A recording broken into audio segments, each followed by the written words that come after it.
Welcome to the 8th lecture of the subject Material Testing and Evaluation. So last class में हम concrete के बारे में बात कर रहे थे, ओके, जिसमें हमने उसकी एक प्रॉपर्टी वर्केबिलिटी के बारे में बात करी। वर्केबिलिटी में हमने 3 टेस्ट के बारे में बात करी। अब हम आगे बढ़ेंगे। कंक्रीट की जो सेकंड प्रॉपर्टी है, राइट, सो सेकंड जो प्रॉपर्टी है वो हम मेंशन कर रहे हैं compressive strength of concrete, right. तो अगर आप एक कंक्रीट के मटेरियल की बात करें, राइट, तो अगर आप कंक्रीट के बारे में बात करें तो कंक्रीट क्या है, एक ब्रिटल मटेरियल है, राइट। कंक्रीट क्या है, एक ब्रिटल मटेरियल है, और ब्रिटल मटेरियल जो भी होते हैं वो कंप्रेशन में सबसे ज़्यादा स्ट्रॉन्ग होते हैं। उसके बाद क्या होता है, शीयर में स्ट्रॉन्ग होते हैं, और सबसे वीक क्या होते हैं, टेंशन में होते हैं, राइट। तो कंक्रीट क्या है आपका, सबसे स्ट्रॉन्ग होता है कंप्रेशन में, सबसे वीक होता है टेंशन में। तो जनरली हम कंक्रीट से जो भी कंस्ट्रक्शन करते हैं वो ऐसी जगह करते हैं जहाँ पे कंप्रेसिव फोर्स लग रहा हो और कंप्रेसिव स्ट्रेसेस जनरेट हो रही हो, ताकि हम इस कंप्रेशन का यूज़ कर सकें, राइट। तो जो कंक्रीट है उसकी maximum value of stress that a concrete can bear is termed as compressive strength of concrete, right. इसका आपको थोड़ा सा knowledge introduction of solid mechanics में भी मिल गया होगा, राइट। तो सीमेंट की हम उसी कंप्रेसिव स्ट्रेंथ की बात कर रहे हैं, राइट। तो अगर आप इसको डिफाइन करना चाहें तो क्या है कि उसकी कैपेसिटी है to withstand axially directed pushing force, right. Basically compressive force की बात कर रहे हैं। तो उसकी लिमिट जो होती है उसी को आप क्या बोल रहे हैं, स्ट्रेंथ बोलते हैं। जो लिमिट होती है, मैक्सिमम लिमिट होती है, राइट। नाउ ये वैल्यू को आप कैलकुलेट कैसे कर सकते हैं एक कंक्रीट के लिए, आप ये उसकी स्ट्रेंथ को आप कैसे कैलकुलेट कर सकते हैं। तो बहुत ही सिंपल आंसर है इसका कि आपको उसके लिए टेस्ट करना पड़ेगा, राइट। कौन सा टेस्ट करना पड़ेगा, तो उसके लिए हम टेस्ट करेंगे कौन सा, कंप्रेसिव स्ट्रेंथ टेस्ट, राइट। उसके लिए हम कौन सा टेस्ट करेंगे, कंप्रेसिव स्ट्रेंथ टेस्ट, राइट। कैसे ये आप टेस्ट परफॉर्म कर सकते हैं, या क्या इक्विपमेंट होता है। तो जैसा कि नाम ही है उसका क्या, कंप्रेसिव, तो हमें इसके लिए इक्विपमेंट कौन सा चाहिए, या एपरेटस हमें कौन सा चाहिए जो कंप्रेशन की फोर्स लगा सके। तो आंसर क्या है, CTM, राइट। CTM क्या होता है आपका, कंप्रेशन टेस्टिंग मशीन। या दूसरा इक्विपमेंट जो फेमस है that is called UTM, right. UTM is what, universal testing machine, right. CTM सिर्फ कंप्रेसिव लोड लगाता है, UTM क्या है, सभी टाइप के लोड लगा सकता है। तो UTM से आप कंप्रेशन भी अप्लाई कर सकते हैं, राइट। तो हम दोनों ही इक्विपमेंट पे टेस्ट कर सकते हैं। नाउ कैसे टेस्ट करते हैं, या क्या इसका स्टैंडर्ड प्रोसीजर है। तो पहले हम कंक्रीट जो है आपका मिक्स बनाते हैं, राइट। उसके बाद उस मिक्स कुक से हम क्या बनाते हैं, ये इस तरीके का एक ब्लॉक बनाते हैं, राइट। इस तरीके का एक क्यूब बनाते हैं, राइट। तो जनरली हमारे पास 2 तरीके हैं। जो इंडिया में स्टैंडर्ड माना गया है वो क्या है, क्यूब टेस्टिंग है, राइट। बट अगर आप दूसरे स्टैंडर्ड की बात करें, जैसे कि अगर आप अमेरिकन स्टैंडर्ड की बात करें, तो वो क्यूब ना बना के वो क्यूब ना बना के क्या यूज़ करते हैं, सिलेंडर बनाते हैं, राइट। अगर आप इंडियन स्टैंडर्ड से देखेंगे तो इंडियन स्टैंडर्ड में क्या होता है, इस तरीके का क्यूब बनाया जाता है, राइट। ये क्यूब की डायमेंशन क्या होती है, 15 × 15 × 15 इन सेंटीमीटर्स, राइट। लेकिन अगर अमेरिकन स्टैंडर्ड देखेंगे तो वहाँ पे क्या होता है, ऐसा सिलेंडर बनाया जाता है, राइट। तो ये डिपेंड करता है कि आप कौन से स्टैंडर्ड्स फॉलो कर रहे हैं। तो चूंकि वी आर इंडियंस तो हमें IS फॉलो करना है, इंडियन स्टैंडर्ड फॉलो करना है, तो हम क्यूब से टेस्टिंग करते हैं, राइट। तो हम इसमें क्या करते हैं, ये क्यूब बनाते हैं और इस क्यूब को क्या करते हैं 28 डेज बाद, राइट। 28 डेज बाद जब आपका कंक्रीट सफिशिएंट स्ट्रेंथ गेन कर लेता है, जब C3S का हाइड्रेशन ऑलमोस्ट कंप्लीट हो जाता है, उसके बाद हम इस क्यूब को यहाँ पे मशीन में रखते हैं और टेस्ट कंप्रेशन फोर्स लगाते हैं, राइट। तो क्या होगा, ये इस तरीके से फेल हो जाएगा। जब ये इस तरीके से फेल हो जाएगा तो हमारा ये गेज जो है, ये गेज यहाँ से वो स्ट्रेस की वैल्यू रिकॉर्ड कर लेगा, या उस कंप्रेसिव स्ट्रेस की वैल्यू को रिकॉर्ड कर लेगा और उस वैल्यू को ही आप क्या बोलेंगे, compressive strength of concrete, right. तो इस तरीके से आप कंप्रेसिव स्ट्रेंथ कैलकुलेट कर सकते हैं ना। अगर आप यहाँ पे देखेंगे तो ये इस तरीके से आप रिप्रेजेंट करते हैं ग्रेड्स ऑफ कंक्रीट को, राइट। आप लिखते हैं M10 एक ग्रेड है, राइट, M15 एक ग्रेड है, M20 एक grade, right. So what do you mean by this M10? अगर आपको कंक्रीट को M10 कहना है, इसका मतलब क्या है, यहाँ पे जो M वर्ड जो होता है, M वर्ड जो होता है, M का मतलब होता है मिक्स, राइट। इसका मतलब क्या होता है, मिक्स। और 20 का मतलब क्या है, 20 उस कंक्रीट की स्ट्रेंथ है, राइट, उसकी कंप्रेसिव स्ट्रेंथ है, राइट। हम इसे टर्म जो देते हैं कैरेक्टरिस्टिक कंप्रेसिव स्ट्रेंथ, और 20 का मतलब है कि उसकी स्ट्रेंथ कितनी होगी, राइट। उसकी स्ट्रेंथ होगी 20 न्यूटन पर mm² स्ट्रेंथ होगी, M20 का ये मतलब है, right. M for mix, 20 is 20 pascal, sorry mega pascal, right. इस तरीके से ये आप कंक्रीट की क्वालिटी या उसका ग्रेड को डिफाइन करते हैं, राइट। तो यहाँ पे अगर आप टेबल देखेंगे तो यहाँ पे हम कंक्रीट को जनरली 3 ग्रेड्स में डिवाइड करते हैं। One is called ordinary concrete, standard concrete and high strength concrete. इसमें M20 तक हम उसको ऑर्डिनरी स्ट्रेंथ का मानते हैं, so we define it as ordinary concrete. 25 से 55 तक हम उसको क्या बोलते हैं, स्टैंडर्ड कंक्रीट बोलते हैं, right. Then high strength concrete हम M60 से बोलना शुरू करते हैं, राइट। तो इन कॉमन प्रैक्टिस अगर आप छोटे कंस्ट्रक्शंस देखेंगे तो वहाँ पे मोस्टली M20 और M25 कंक्रीट ही यूज़ किया जाता है। बट आप दूसरे स्ट्रक्चर देखें जहाँ पे बहुत हैवी लोडिंग आ रही हो, फॉर एग्जांपल अगर आप मेट्रो कंस्ट्रक्शन देखें, राइट, तो वहाँ पे M55, M50 ये मिनिमम ग्रेड होता है, हमेशा इससे ज़्यादा ही आपको स्ट्रेंथ ऑफ कंक्रीट यूज़ होता हुआ दिखाई देगा, राइट। तो ऐसे बड़े कंस्ट्रक्शन में या ऐसे कंस्ट्रक्शन जहाँ पे लोड बहुत ज़्यादा हो, वहाँ पे आप क्या करेंगे, आपको कंक्रीट की स्ट्रेंथ ज़्यादा चाहिए होगी, तो आप क्या करेंगे, हायर ग्रेड्स के कंक्रीट यूज़ करेंगे। So this is about the compressive strength of concrete, right. Now आगे बढ़ेंगे। अगर आप ध्यान देंगे कि आपने जो पहले शुरुआत में देखा था कंक्रीट के, यानी कि लास्ट लेक्चर में देखा था, थोड़ा सा मैं वापस लेके आता हूँ आपको वहाँ पे, राइट। तो यहाँ पे अगर आप कंक्रीट के कंपोनेंट देखें तो ये किससे बना हुआ है, cement, aggregate, water and admixtures, right. हमने लास्ट लेक्चर में बोला था कि हम एडमिक्सचर्स के बारे में बाद में बात करें, राइट। तो अगर आप इसी कंक्रीट में क्या करें, किसी एक पर्टिकुलर प्रॉपर्टी को इंक्रीज या डिक्रीज करने की कोशिश करें, राइट, तो आप क्या उसमें ऐड करेंगे, एडमिक्सचर्स ऐड करेंगे।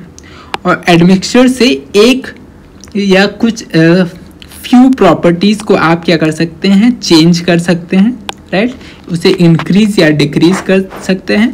तो इस तरीके के कंक्रीट जो होंगे, जो नॉर्मल कंक्रीट से कुछ एक्स्ट्रा प्रॉपर्टी शो कर रहे होंगे, जो आपकी इंटेंशनल प्रॉपर्टी है जिसे आप इंक्रीज या डिक्रीज करना चाहते हैं, तब आप अपने कंक्रीट को क्या बोलने लगेंगे?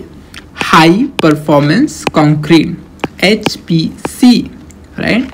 मतलब सिंपल कंक्रीट में सिर्फ आपको क्या ऐड करना है? एडमिक्सचर्स ऐड करने हैं। एडमिक्सचर क्यों ऐड कर रहे हैं आप? कि किसी एक प्रॉपर्टी को इंक्रीज या डिक्रीज करने के लिए, राइट।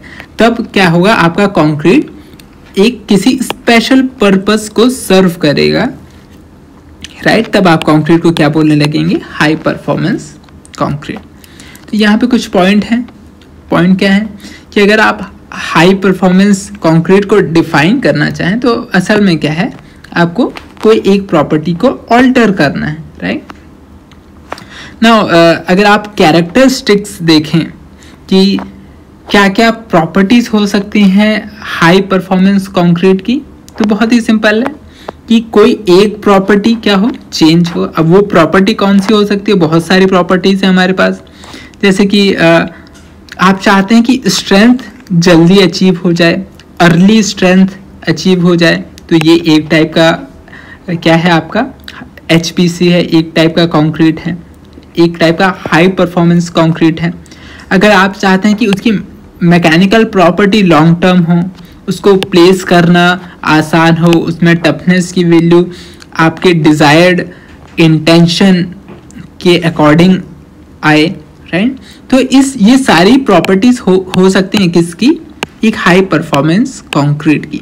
हालांकि सारी प्रॉपर्टीज एक साथ नहीं आएंगी, मे बी कुछ आ जाएं, बट आपका जो टारगेट प्रॉपर्टी होगा वो एक या दो ही टारगेट प्रॉपर्टी हो सकती है, राइट। सो अगेन क्या क्या चाहिए आपको हाई परफॉर्मेंस कंक्रीट बनाने के लिए? तो सेम कंक्रीट की तरह ही चाहिए आपको cement, coarse aggregate, fine aggregate, water. एक एक्स्ट्रा चाहिए क्या आपको? एडमिक्सचर चाहिए, राइट। यहाँ पे मिनरल एडमिक्सचर और केमिकल एडमिक्सचर को अलग अलग दिखाया गया है। हालांकि आपको चाहिए दोनों में से एक चाहिए, या तो मिनरल चाहिए या तो केमिकल एडमिक्सचर चाहिए, राइट। आगे बढ़ते हैं। नाउ कैरेक्टरिस्टिक्स क्या हो सकते हैं? जैसे कि पहले ही हम बोल चुके हैं कि कोई एक या दो प्रॉपर्टी आपकी टारगेट प्रॉपर्टी हो, राइट। फॉर एग्जांपल आप चाहते हैं कि आपका जो कंक्रीट बने उसमें परमिएबिलिटी लो हो, है ना। परमिएबिलिटी लो हो तो क्या है? ये उसकी एक प्रॉपर्टी हो सकती है या ये उसकी एक कैरेक्टरिस्टिक हो सकती है। आप चाहते हैं कि पोरोसिटी कम हो तो ये उसकी एक प्रॉपर्टी हो सकती है, राइट। उसकी रेजिस्टेंस केमिकल अटैक में ज़्यादा हो तो दिस इज अनदर कैरेक्टरिस्टिक। जैसे कि हम ऑलरेडी बोल चुके हैं कि इसमें से एक्चुअल में आपकी मेन टारगेट प्रॉपर्टी क्या होगी? एक या दो ही हो सकती हैं या कुछ बंच हो सकती हैं। ये सारी लिस्ट किसी एक कंक्रीट में नहीं आएगी। हाई परफॉर्मेंस कंक्रीट क्या है? एक वैरायटी है कंक्रीट की, राइट, जो एक पर्टिकुलर प्रॉपर्टी इंक्रीज या डिक्रीज कर देगा, राइट। नाउ ऐसे कंक्रीट बनाने के एडवांटेजेस क्या हैं? हाई परफॉर्मेंस कंक्रीट के एडवांटेज क्या है? फॉर एग्जांपल आपकी स्पीड ऑफ कंस्ट्रक्शन को आप इंक्रीज कर सकते हैं, राइट। अगर आप टाइम को इंक्रीज या डिक्रीज कर सकते हैं, राइट, तो क्या होगा? आपका इकोनॉमी भी ऑल्टर हो जाएगा, है ना। आपका लेबर वर्क कम होगा, राइट, तो आपका लेबर कॉस्ट डिक्रीज हो जाएगा। कहने का मतलब है आप उससे क्या कर सकते हैं? इकोनॉमी चेंज कर सकते हैं, राइट। देन आप और भी एक्स्ट्रा प्रॉपर्टी ला सकते हैं, जैसे कि अर्थक्वेक के खिलाफ रेजिस्टेंस डेवलप करवा सकते हैं। कोई भी एक प्रॉपर्टी को आप ऑल्टर कर सकते हैं, राइट। आप ड्यूरेबिलिटी बढ़ा सकते हैं, एप्रेशन बढ़ा सकते हैं, टेंसाइल स्ट्रेंथ बढ़ा सकते हैं, राइट। मेंटेनेंस कॉस्ट कम कर सकते हैं। So these are the various advantage of high performance concrete. आप जो भी इमेजिन कर सकते हैं एक प्रॉपर्टी जो कंक्रीट के लिए प्रैक्टिकल हो, वो सारी हाई परफॉर्मेंस कंक्रीट के एडवांटेजेस हैं। बट इसमें डिसएडवांटेज क्या हो सकते हैं? सबसे पहला डिसएडवांटेज क्या है कि आपको एडमिक्सचर्स ऐड करने हैं कंक्रीट में, तो आपको एक्स्ट्रा चीज जो बाय करनी होगी वो क्या होगी, एडमिक्सचर्स। तो क्या होगा, आपका कॉस्ट थोड़ा बढ़ जाएगा। Admixtures are usually costly item in the concrete, right. तो क्या होगा, कॉस्ट हो जाएगा। सेकेंड, नाउ अगर आप एडमिक्सचर डाल रहे हैं और कोई क्वालिटी इंक्रीज या डिक्रीज करना चाहते हैं तो आपको ध्यान रखना पड़ेगा कि वो क्वालिटी एक्चुअल में अचीव हुई भी है या नहीं हुई है, राइट।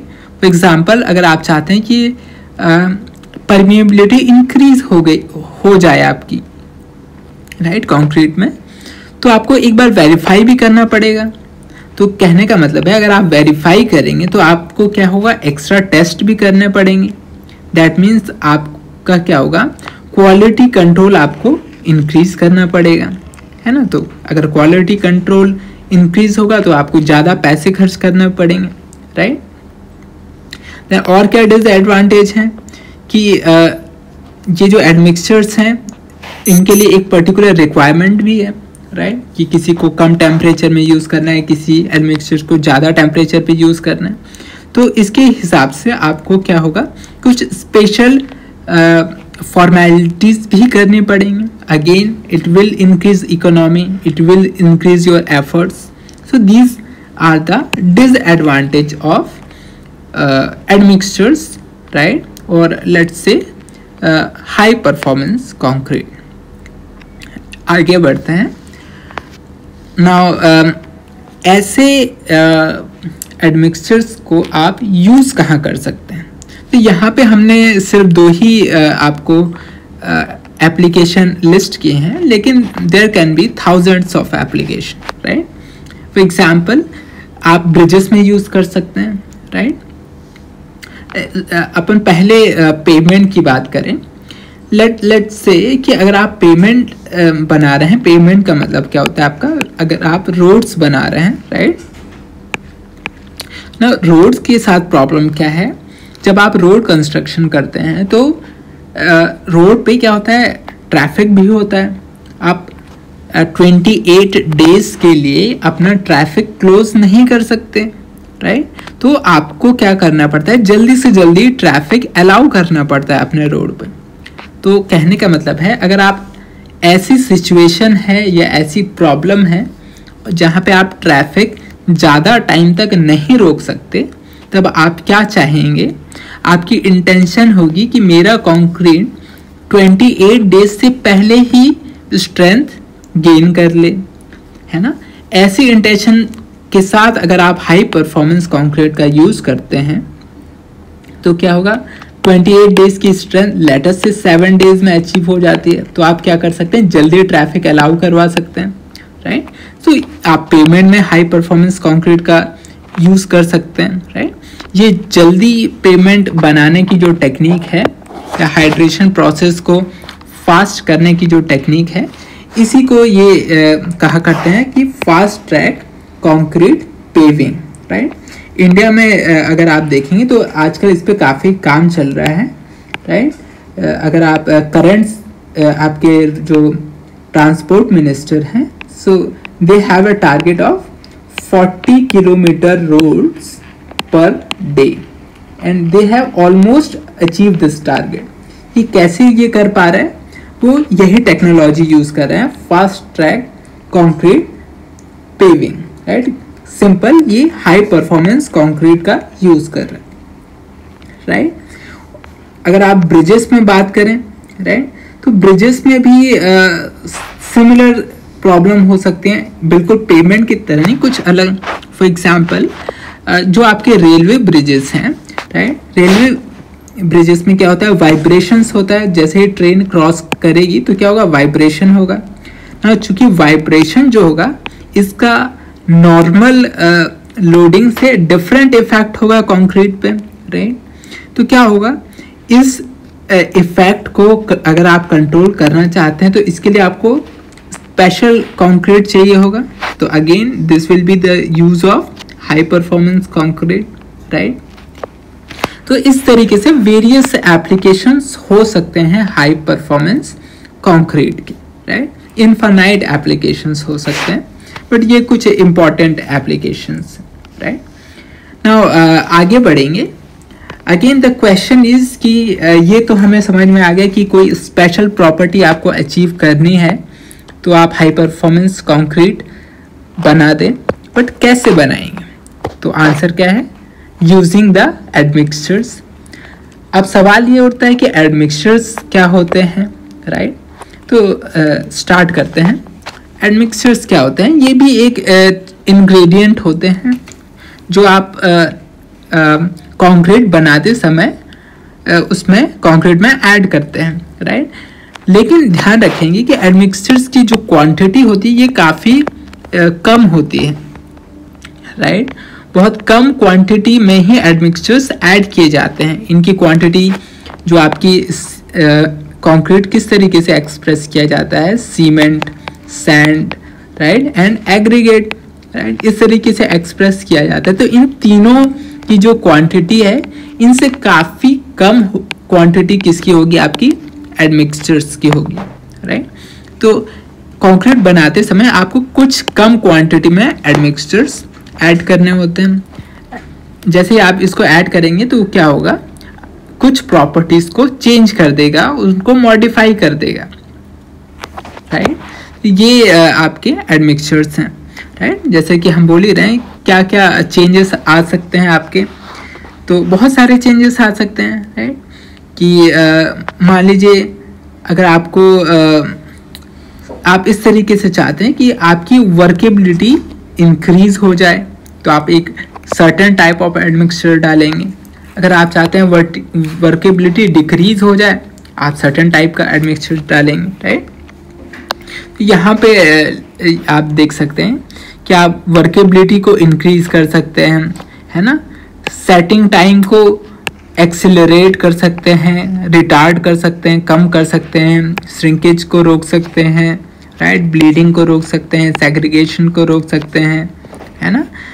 आप अपनी स्ट्रेंथ इंक्रीज कर सकते हैं। स्ट्रेंथ में कौन सी इंक्रीज कर सकते हैं? कंप्रेसिव भी इंक्रीज कर सकते हैं, टेंसाइल भी इंक्रीज कर सकते हैं, बेंडिंग या फ्लेक्सर स्ट्रेंथ भी इंक्रीज कर सकते हैं। ये कैसे कर सकेंगे आप? एक particular type of admixtures add करके, ठीक है? आप इनको कैसे अप्लाई करेंगे? अगेन सेम जो हम ऑलरेडी डिस्कस कर चुके हैं।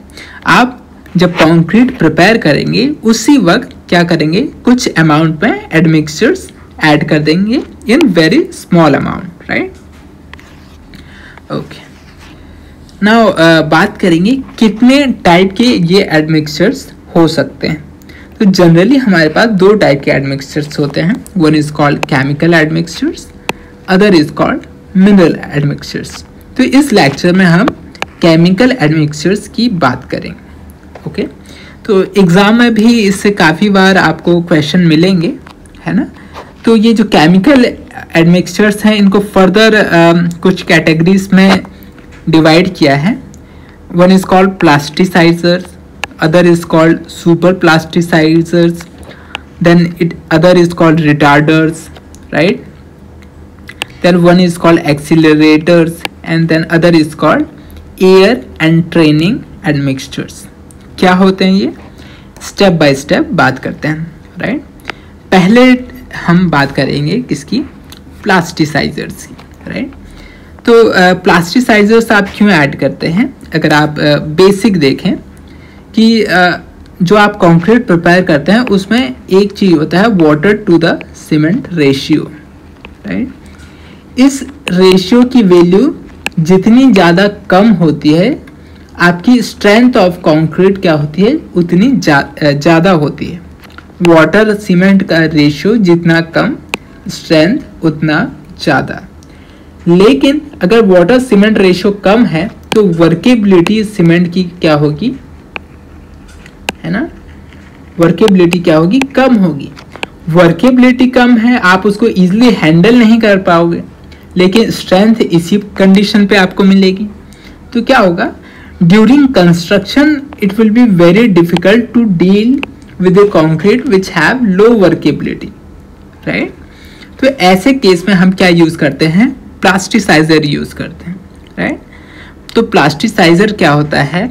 आप हायर स्ट्रेंथ अचीव कर सकते हैं वाटर सीमेंट रेशियो को क्या कर सकते हैं, जैसे हम बोल रहे थे कि वाटर सीमेंट रेशियो को अगर आप कम करेंगे तो हाई स्ट्रेंथ आप अचीव कर सकते हैं, लेकिन वर्केबिलिटी डिक्रीज हो जाएगी। तो आप क्या ऐड करेंगे, प्लास्टिसाइजर ऐड करेंगे।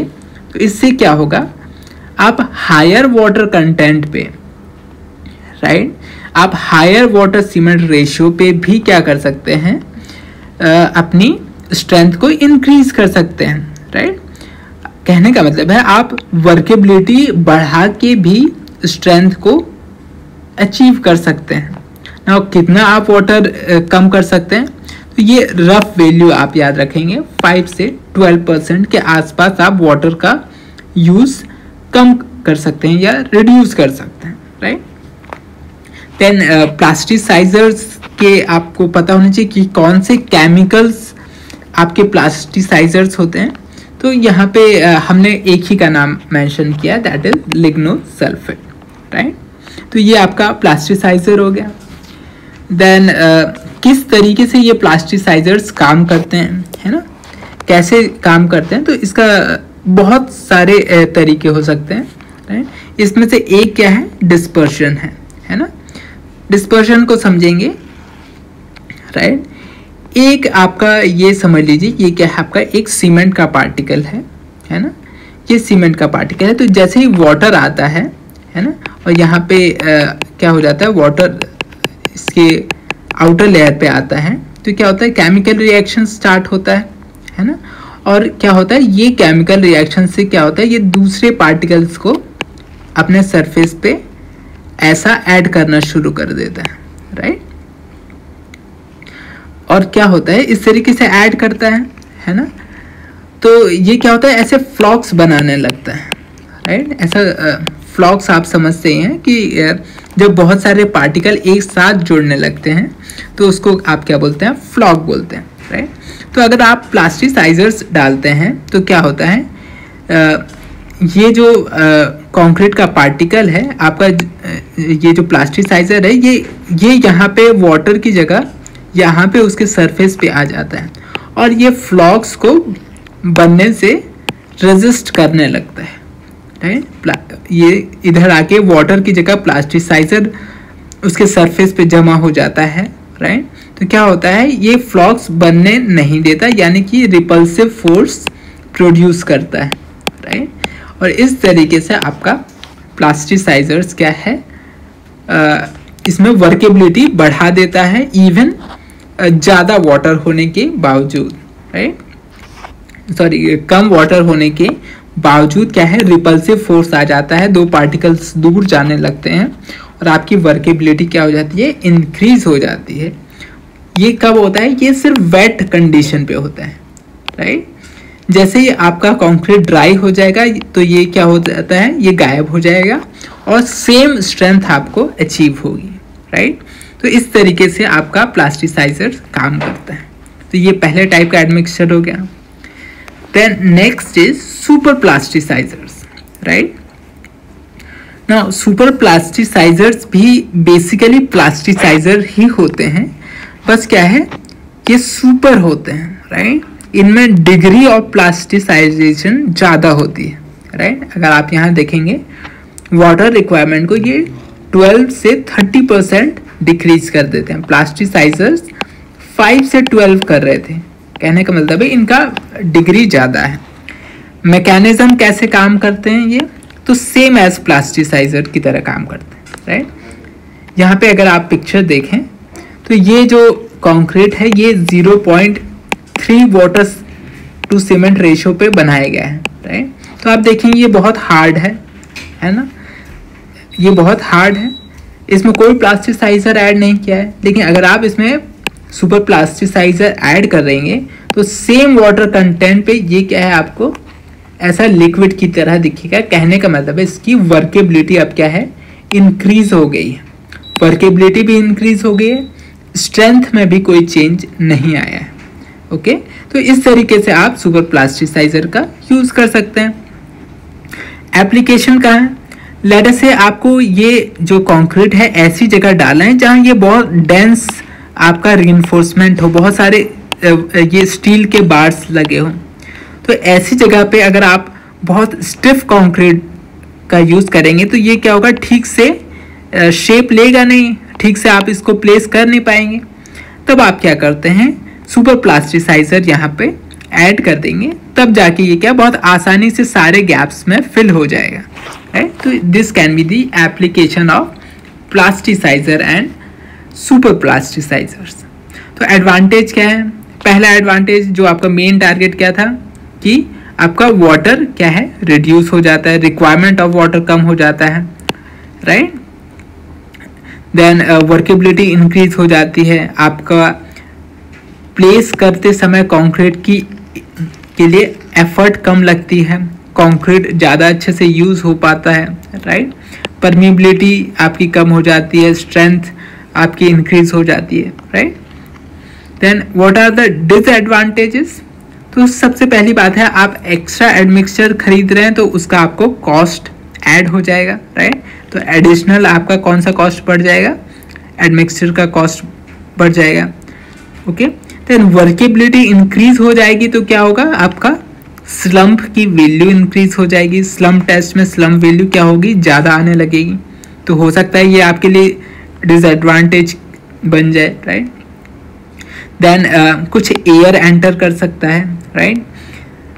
देन दूसरे भी कुछ हैं, ये कुछ माइल्ड डिस्कलरेशन हो सकता है, कंक्रीट का कलर हल्का सा फेड आपको दिखे, राइट। ये इसके डिसएडवांटेज हैं।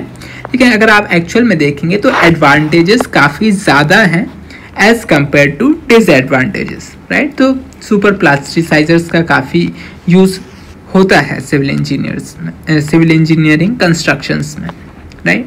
देन नेक्स्ट टाइप का एडमिक्सचर है दैट इज कॉल्ड रिटार्डर।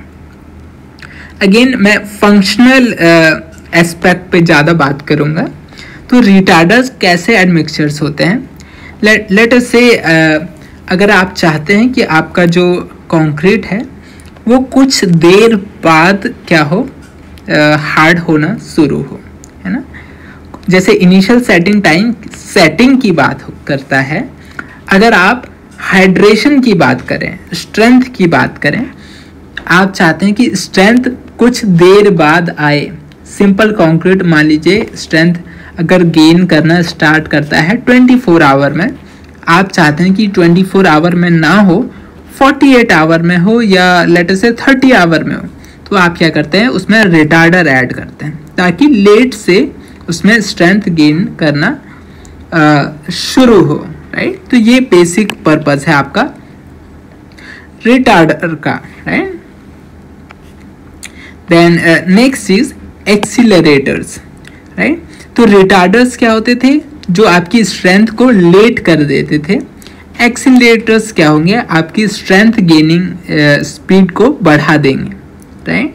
तो ज़रूरत मतलब पहले ही आपकी स्ट्रेंथ क्या होगी, गेन करना शुरू हो जाएगी। फॉर एग्जाम्पल अगर आपकी फाइनल स्ट्रेंथ 28 डेज में आ रही थी तो अब वो घट के 7 डेज में आएगी या 10 डेज में आएगी, राइट, डिपेंडिंग ऑन कैसा आपने एक्सीलरेटर यूज़ किया है, राइट, ओके। तो ये बेसिकली क्या करता है, आपका रेट ऑफ हाइड्रेशन को इंक्रीज कर देता है।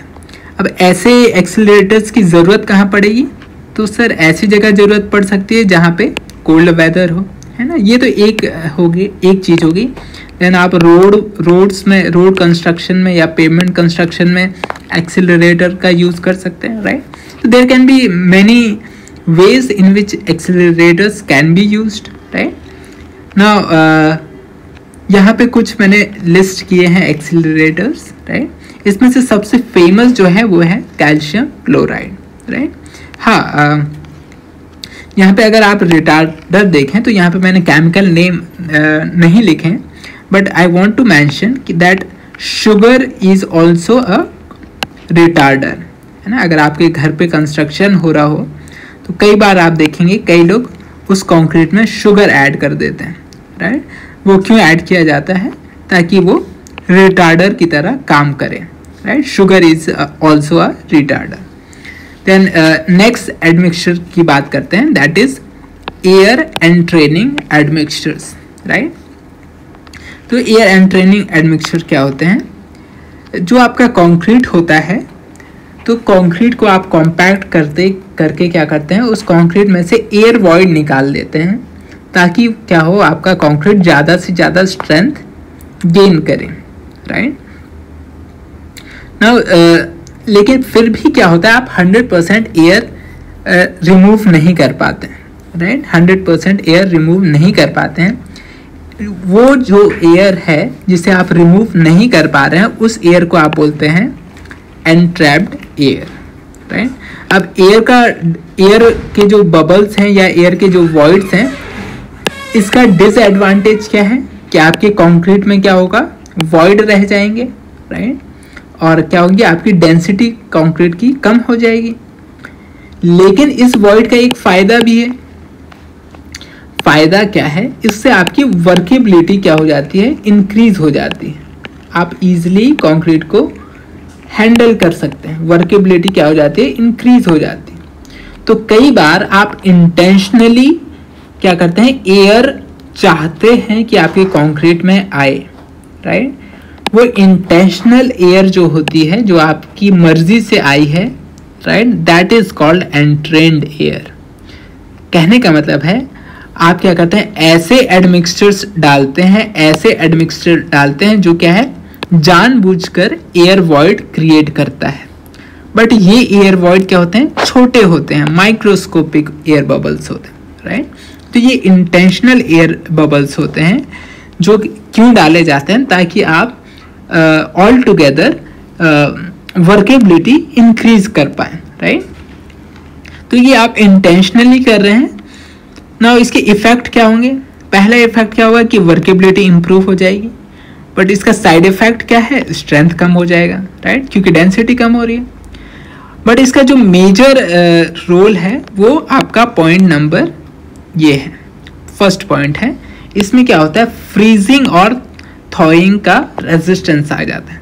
इंडिया में तो फ्रीजिंग की प्रॉब्लम नहीं है, लेकिन अगर आप यूरोप में जाएंगे तो वहाँ पे एयर एंट्रेनमेंट काफ़ी इंपॉर्टेंट एस्पेक्ट है, यहाँ पे ज़्यादा इंपॉर्टेंट नहीं है, राइट। तो इस तरीके से आप इंटेंशनली एयर को एंट्रेन करते हैं कंक्रीट में, राइट। अब कौन कौन से एजेंट आपको चाहिए होते हैं, राइट, या कौन से एजेंट होते हैं जो एयर को लेके आते हैं या एयर बबल्स क्रिएट करते हैं। तो there is a huge list of these agents या admixtures. The very famous is olive oil, right? We add olive oil to create bubbles, right? इसके अलावा भी बहुत सारे हैं, सोडियम सॉल्ट्स हैं, राइट, पेट्रोलियम सल्फोनिक एसिड है, हाइड्रोजन पेरोक्साइड है, and there are many agents, right. So इस तरीके से आपके एडमिक्सचर्स होते हैं, right. So now student has to list, right, student should know कि ये जो एडमिक्सचर्स हैं, इनके हर टाइप के कुछ आपको 4 या 5 केमिकल्स आपको नेम्स आपको पता होने चाहिए, राइट। तो आप चाहें तो इन सारे एडमिक्सचर्स के 4-4, 5-5 नाम हमेशा याद रखें, राइट। कौन कौन से याद रखने हैं, प्लास्टिसाइजर्स के 5 नाम, सुपर प्लास्टिसाइजर्स के 5 नाम, राइट। देन एक्सेलरेटर्स के 5 नाम, रिटार्डर्स के 5 नाम, देन एयर एंट्रेनिंग एडमिक्सचर्स के 5 नाम, राइट। तो इस तरीके से आप याद कर सकते हैं for exam, right. So this is for today's lecture. We will continue in the next lecture. Thank you very much.